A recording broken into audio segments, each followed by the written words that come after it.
Hello and welcome to Fort William and I'm a little secret hideaway where today's subject in my blog is dealing with a little bit of rejection and also dealing with the subject of, you could say, wallowing, which is procrastinating in something that's negative. And when we do the procrastinating, we become then the victim. And yes, we are victims of some terrible things that have happened to us, whether it's abuse or we went through some things.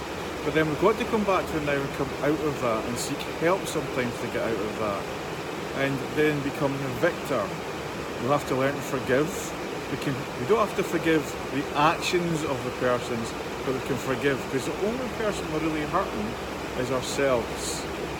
So this blog that I'm writing and developing for you is give me some tools to help you move forward in life, whether we're using CBT, cognitive behaviour therapy, or whether we're using some mindfulness to bring us back to the now and look at what is fact or what is a fiction.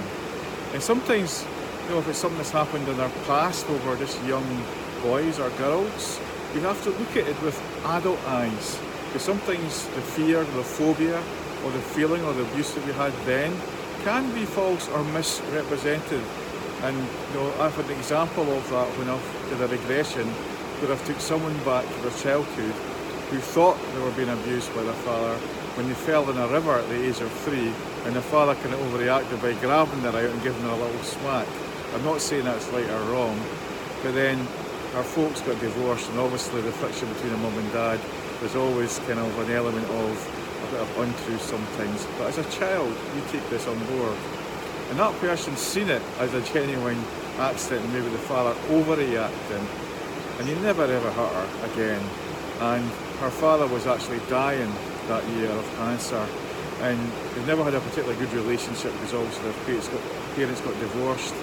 And then she thanked me for that, because she made her see that her father was a genuinely good person, and he was just overly concerned that she went in the water too deep, and he just overreacted by giving her a little smack. Don't do that again, sort of thing. And nowadays we don't smack our kids anyway, but in them days it was very common to give them a little bit of smack to stop them touching the fire or whatever. When I don't do that now, and we look at other methods, but that was very common in the sort of 60s and 70s. And when we used to have the strap in school, people remember rightly, and now we don't have that, In fact, we used to hang people, and now we don't do that. They still do it in America. And I do believe in forgiveness. So the lesson from this blog is not to be stuck. We can't change what happened to us sometimes. And sometimes some terrible things happen, and we need some deep counselling and deep trauma recovery. And that's what I work in. And the whole idea of me is to help you find that happy medium in your life and deal with the past traumas and maybe future traumas that are coming that you're worrying about and you're procrastinating about, and it's basically moaning. But just like when my football team gets beat, I moan for a day and I enjoy it. And some people like to stay in that wallowing mode.